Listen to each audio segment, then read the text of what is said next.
Hello and welcome to this video. You join me today as I make my way along this lovely and rather atmospheric footpath to find a somewhat mysterious structure, which I'll talk more about in a moment. This video is part of a collection that I've been putting together on my channel about R.A.F Kenley and the vital role that it played during the Battle of Britain in 1940. If you haven't seen my previous films, do please take a look. In this video, we're going to look at two vital structures, not actually on the Kenley site, but no less important to it, and today largely forgotten. The first is in this field here. Can you see that strange concrete structure in the distance? Let's have a closer look. Okay, this is as close as we can get to the structure because it's actually on private land. But if you've got any idea what that is, I've heard all kinds of suggestions, from a water tower to the remains of an old diving platform. But it is actually a Bofors tower. The Bofors 40mm anti-aircraft gun, seen here on a mobile mounting, was designed to bridge the gap between fast-firing, small-caliber, close-range anti-aircraft guns and slow-firing, long-range, heavy-caliber anti-aircraft guns. The Bofors gun fired a 40mm shell such as this, at a rate of fire that could be as much as 140 rounds per minute. Its ease of manoeuvrability and relatively light weight meant that it could be placed on towers such as those we've seen, where they could fire above the tree line. Okay, so that's the story of the Kenley Bofors Tower, which again you might just about be able to see between the trees there. That's positioned at Caterham on the Hill, only about a mile or a mile and a half from R.A.F Kenley. In a moment we're going to go down the hill into Caterham Valley to have a look at our second site, only about a mile from here. But before we go, I wanted to show you this.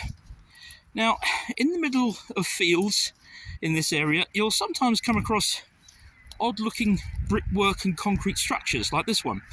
Sometimes these are perfectly innocent. They can be part of a culvert, perhaps, or a drainage system. But sometimes these do have hidden history to them. What's not widely known is that in addition to the Home Guard, there was a lot of secret work going on in 1940 in case the Germans did invade.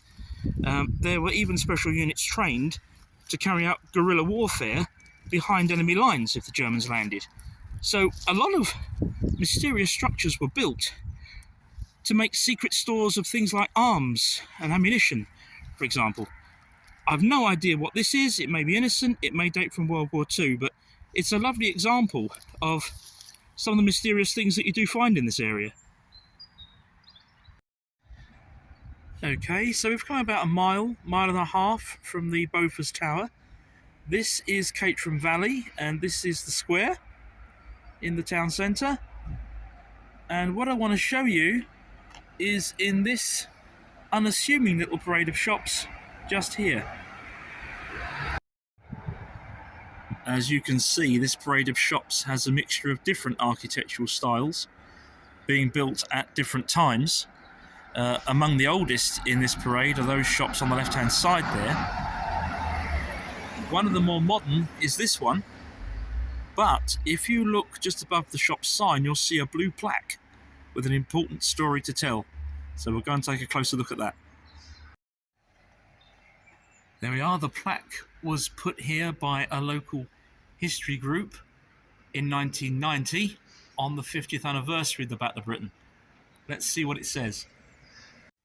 Here was a shop housing the operations room, R.A.F Kenley, Battle of Britain, September 1940.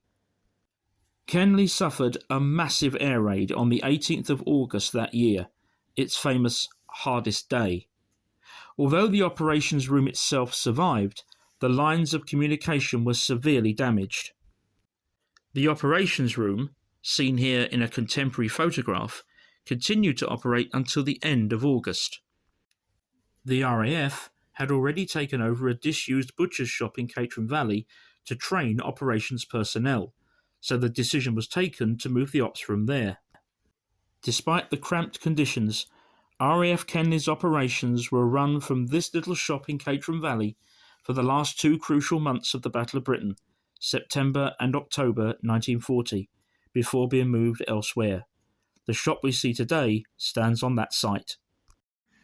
To bring this video to a fitting conclusion, I've come here to the entrance to R.A.F Kenley.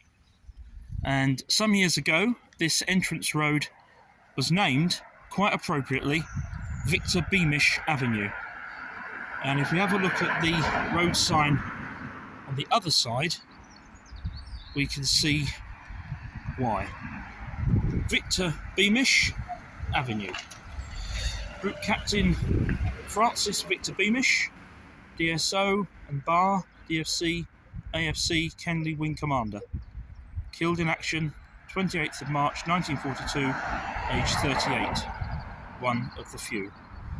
And also standing by the entrance are some silhouette figures that were originally produced in 2018 to mark the centenary of the end of World War I. So there we are. I'll bring this video to a conclusion here in the entrance to R.A.F Kenley. I would like to thank you very much indeed for watching.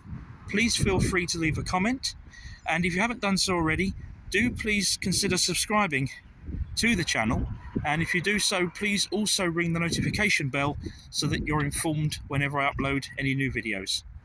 Thank you again. Bye for now.